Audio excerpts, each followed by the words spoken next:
We are taught from a young age that skyscrapers are among the safest places to be in the event of a fire. They are engineering marvels built of steel, glass, and reinforced concrete, materials that do not burn. They are equipped with state-of-the-art sprinkler systems, pressurized stairwells, and heavy fire doors designed to hold back flames for hours. We assume that a fire in a high-rise will be contained to a single room, or at worst, a single floor, allowing everyone else to evacuate calmly. But in the last decade, we have witnessed a terrifying new phenomenon that has shattered that assumption. Imagine standing in downtown Dubai on New Year's Eve, waiting for the world-famous fireworks, only to watch a 63-story luxury hotel suddenly ignite. But it doesn't burn on the inside like a normal fire. The outside of the building catches fire. The flames race from the ground to the roof in mere minutes, defying gravity and turning the entire skyscraper into a 300-meter-tall Roman candle. Imagine waking up in London to find your apartment block wrapped in flames that are moving faster than you can run. A fire that climbs the walls like a living creature, turning your home into a smoke-filled trap. This isn't an accident, it is a design feature. We have inadvertently wrapped our cities in solid gasoline. This is the combustion mega defect, the cladding crisis. Today we are exposing the three skyscrapers that burn like torches. 1. The Address Hotel in Dubai, the viral New Year's nightmare that shocked the world. 2. The tragedy of Grenfell Tower, the fire that exposed a global scandal and changed history. And 3.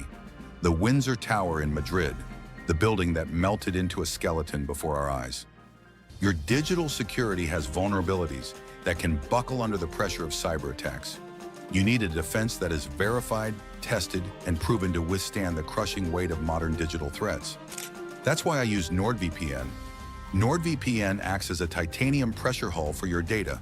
It encrypts your connection, keeping your personal information safe from hackers and surveillance. It doesn't rely on unproven innovations. It relies on industry-standard, military-grade encryption. Plus, it lets you access the global internet without borders. Secure your digital life today. Go to the link given in description and use code MEGADEFECT for up to 73% off, plus 3 extra months. Let's sound the alert. 1. The Address Downtown, Dubai. Our first inferno is perhaps the most visually famous fire of the internet age. The Address Downtown Hotel in Dubai. It was New Year's Eve, December 31st, 2015. Millions of people were gathered around the base of the Burj Khalifa, the world's tallest building, waiting to watch the spectacular fireworks display. But at 9:30 p.m., cameras turned away from the fireworks to look at the massive 63-story luxury hotel nearby. A small fire had started on a terrace on the 20th floor, likely caused by a short circuit in a spotlight or an electrical fault. In a normal building, built with traditional masonry or concrete, this would have been a minor incident.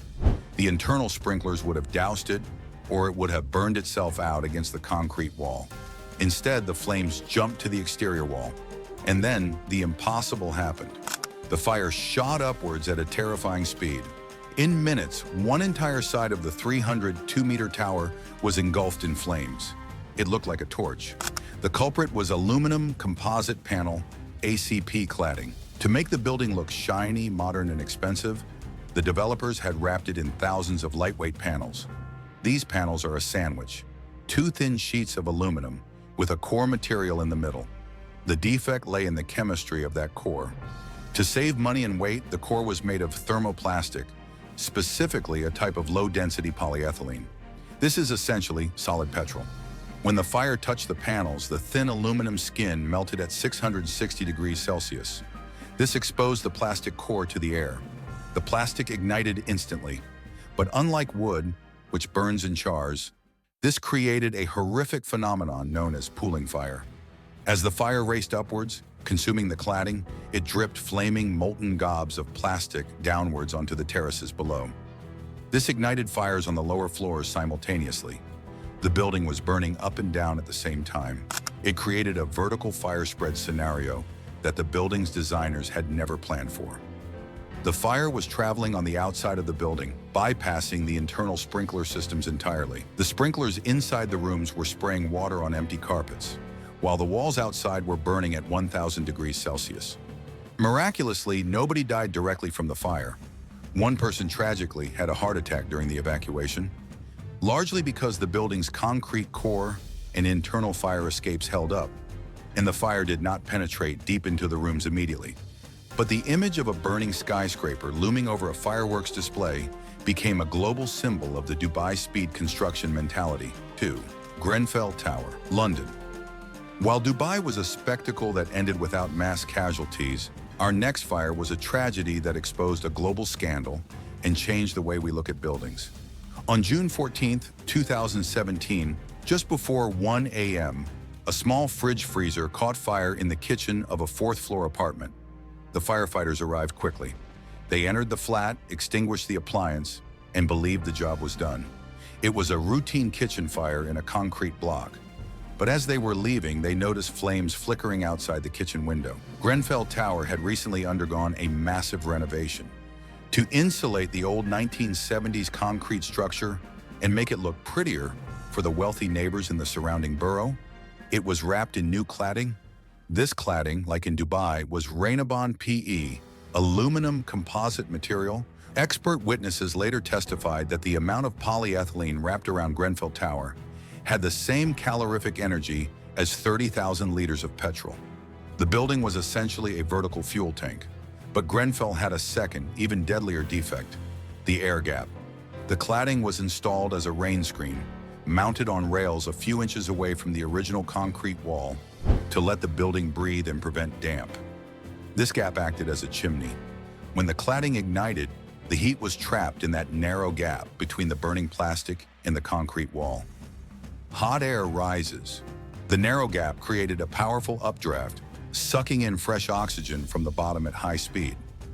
The flames raced up the building at a speed of 4 meters per second. It went from the 4th floor to the roof, the 24th floor, in less than 30 minutes. The fire didn't just go up, it wrapped around the building, encircling it like a constrictor snake. Inside, the tragedy was compounded by the stay put policy. For decades, fire safety in high-rises relied on the principle of compartmentation, that thick concrete walls would stop fire spreading between flats. Residents were told to stay in their apartments and wait for rescue, but the fire wasn't moving through the floors. It was moving through the walls and breaking back in through the windows. The stay put advice became a death sentence. By the time the advice was changed, 72 people lost their lives in a building that had been turned into a chimney by a renovation designed to save energy. It remains the deadliest structural fire in the UK since World War II-III. The Windsor Tower, Madrid. Finally, we traveled to Madrid, Spain, for the Windsor Tower fire of 2005. This fire answers a question that engineers and architects are terrified to ask. Can a steel skyscraper actually melt? The Windsor Tower was a 32-story office block in the financial center of Madrid. It had a unique structural design, a massive central core made of reinforced concrete, but the perimeter, the outer floors and walls, was supported by steel columns. When a fire broke out on the 21st floor, likely due to a cigarette or electrical fault, it spread rapidly. The building was undergoing renovation at the time, and crucially, the fire stops between the curtain wall, the glass skin, and the floor slabs were missing or defective. This allowed the fire to jump from floor to floor, bypassing the compartmentation. As the fire raged for over 20 hours, the temperature inside the building exceeded 800 degrees Celsius. This is where metallurgy dictates survival. Steel is incredibly strong at room temperature, but at 600 degrees Celsius, steel loses 50% of its structural strength. At 800 degrees, it becomes like soft clay. It undergoes a process called creep, where it slowly deforms under load. The steel perimeter columns on the upper floors began to buckle. They could no longer support the weight of the concrete floor slabs. The outer section of the building literally collapsed, melting away and crashing to the street in a shower of molten metal and concrete. However, the building didn't topple over completely. Why? Because of the concrete core. The central spine of the building, made of thick reinforced concrete, stood firm. Concrete has excellent fire resistance. It insulates the steel rebar inside it. The next morning, the Windsor Tower stood as a blackened, eerie skeleton. The concrete core was still standing, holding up the roof while the rest of the building had melted away around it. This disaster proved that while steel is efficient and lightweight, concrete is the only thing you want to be inside during a major fire. It also highlighted the extreme danger of curtain walls, the glass skin that hangs off the side of a building. If that skin isn't sealed perfectly against the floors, the entire building becomes one giant open room for the fire to consume.